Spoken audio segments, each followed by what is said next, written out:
सभी साथियों, सभी बहनों और सभी बच्चों को बौद्धाचार्य डॉक्टर एस एन बौद्ध की तरफ से आने वाले 7 मई बुद्ध पूर्णिमा की बहुत बहुत मंगल कामनाएं। मेरी ये कामना है सभी लोग खुश रहें, निरामय रहें और जीवन में हमेशा आगे बढ़ते रहें।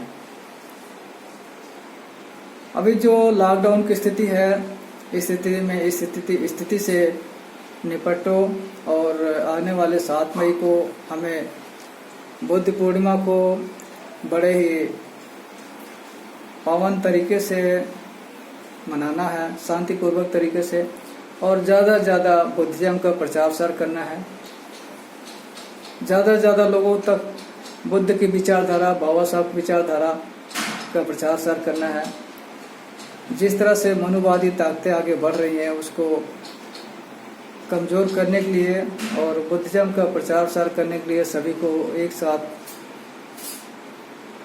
शामिल होकर और इस मिशन को कामयाब करना है। आज सबसे ज़रूरी है जिस मुद्दे के लिए मैं ये वीडियो बना रहा हूँ, जो सभी लोगों के एक सबसे बड़ा सवाल है कि पहले राम और कृष्ण पैदा हुए थे या पहले तथागत गौतम बुद्ध पैदा हुए थे। सबसे बड़ा सवाल है लोगों के अंदर में ये रहता है कि रामचंद्र जी द्वापर में पैदा हुए थे, रामचंद्र जी त्रेता में पैदा हुए थे और भगवान श्री कृष्ण द्वापर में पैदा हुए थे। जो राम के ही अवतार हैं, कृष्ण जो पैदा हुए थे। और आज भारत में या विश्व में ज़्यादा से ज़्यादा लोग जो हिंदू धर्म को मानते हैं वो राम और कृष्ण को मानते हैं, उनकी पूजा करते हैं, उनके अपना आराध्य मानते हैं और उसी शैली में जीते हैं। आज जिस तरह से रामायण महाभारत दिखाया जा रहा है, लोगों का दिमाग में भरा जा रहा है कि ये हमारे भगवान हैं और इनकी हमें पूजा पाठ करना चाहिए।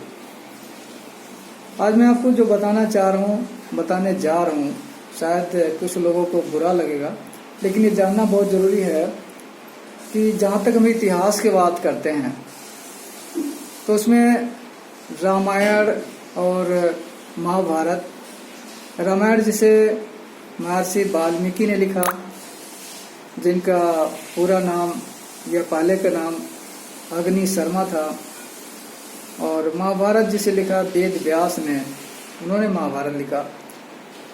इसके अलावा राम और कृष्ण का कोई इतिहास नहीं है। किसी भी वैज्ञानिक, कोई भी वैज्ञानिक ने किसी भी टाइम में नहीं कहा है, किसी भी देश के वैज्ञानिकों ने, कि राम कहाँ पैदा हुए थे, कृष्ण कहाँ पैदा हुए थे।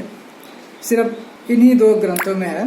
तुलसीदास ने रामचरितमानस में राम के बारे में लिखा, जो कि वाल्मीकि रामायण का ही हिंदी रूपांतरण है। इसके अलावा कोई इतिहास नहीं है, कोई वैज्ञानिक तथ्य नहीं है। जिस तरह से पेरियार ललई सिंह यादव और पेरियार रामास्वामी नायकर ने अपनी भाषा तमिल में सच्ची रामायण लिखा था, जिसमें उन्होंने वाल्मीकि द्वारा रचित रामायण का पूरी तरह से खंडन किया था और उसके ऊपर केस भी हुआ था सुप्रीम कोर्ट में, हाई कोर्ट में। तो पेरियार रामास्वामी नायकर भी इस केस को जीत गए थे। हालांकि उन्हें 9 महीने की सजा मिला था, लेकिन वो जीत गए थे। उसके बाद पेरियार ललई सिंह यादव ने गहन अध्ययन किया, हिंदू धर्म की व्यवस्था को पढ़ा और उसमें जो वर्ण व्यवस्था, जो जाति व्यवस्था से इससे काफ़ी आहत थे, मानवतावादी विचारधारक थे। उन्होंने गहन अध्ययन करना शुरू किया। उन्होंने पेरियार रामास्वामी नायकर का लिखित रामायण को पढ़ा और उसको अपनी भाषा में, हिंदी में उसका रूपांतर किया। उन्होंने उनके ऊपर भी केस हुआ और सुप्रीम कोर्ट में केस नंबर 179 1971 में केस चला, जिसे पेरियार ललई सिंह यादव भी जीत गए और सुप्रीम कोर्ट ने भी माना कि जो रामायण है वो काल्पनिक महाकाव्य है, कोई इतिहास नहीं है। अब आगे बात करते इतिहास के रूप में। यहाँ पर जब रामायण ही इतिहास है, अरे इतिहास नहीं है, काल्पनिक महाकाव्य, तो राम भी एक काल्पनिक पात्र है। जब राम काल्पनिक पात्र है तो कृष्ण का इतिहास भी नहीं है, कृष्ण भी काल्पनिक पात्र है।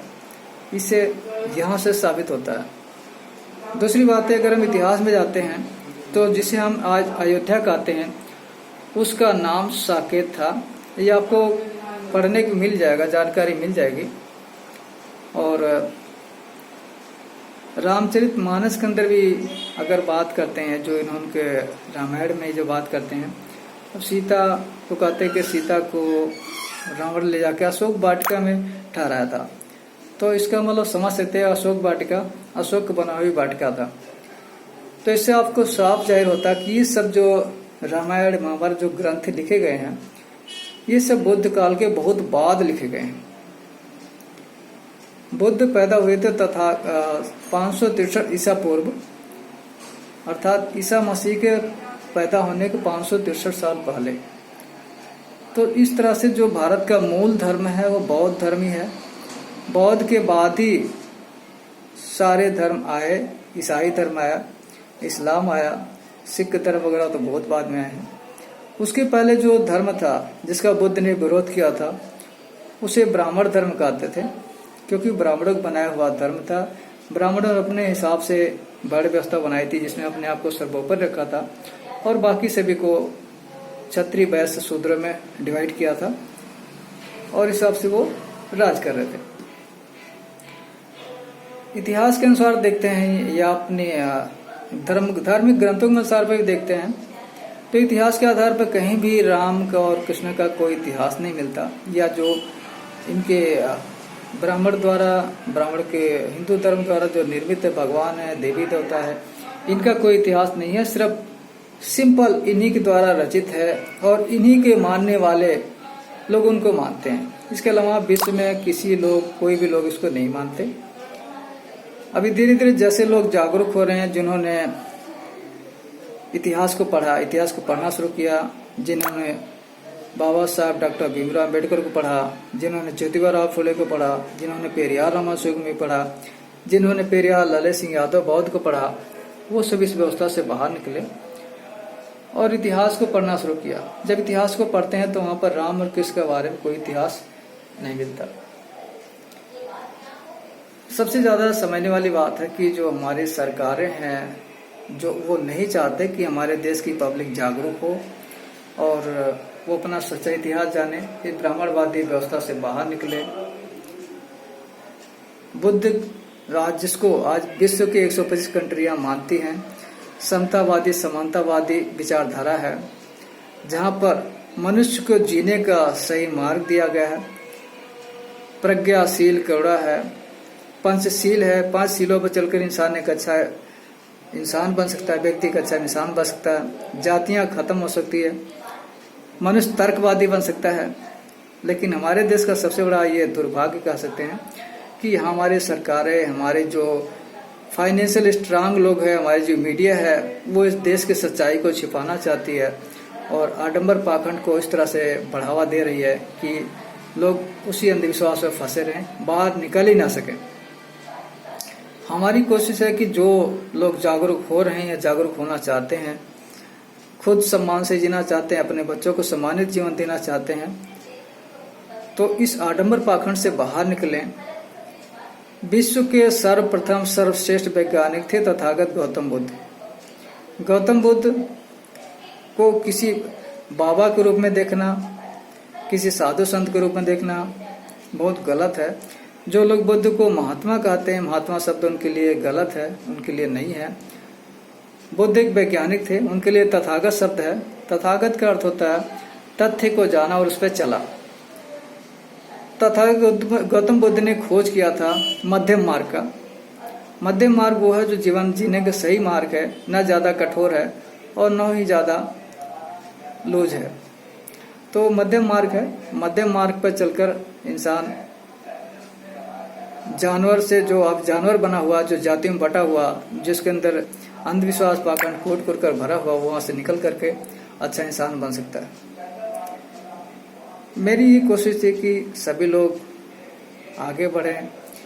जो लोग आज अपमान भरा जीवन जी रहे हैं, जाति में बटे हुए जानवर बन के जी रहे हैं, कोई कहता है गर्भ से मैं यादव हूँ, कोई वाल्मीकि हो, कोई चमार हो, कोई मौर्य हो, पटेल हो, कुर्मी हो, श्रीवास्तव हो, ये सब नहीं। आप सिर्फ इंसान बनो, इंसान बनो।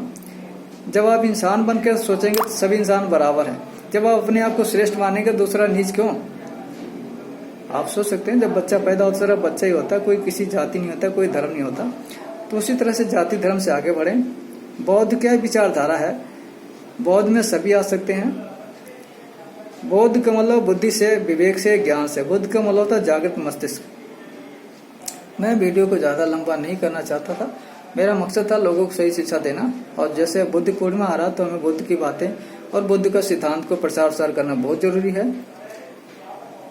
तो आने वाली 7 मई को बुद्ध पूर्णिमा को हम लोग हर्षोल्लास से मनाएं। ज़्यादा से ज़्यादा शेयर करें, चैनल को सब्सक्राइब करें। इन्हीं शब्दों के साथ सभी को क्रांतिकारी जय भीम, नमो बुद्धाय, जय भारत, जय संविधान।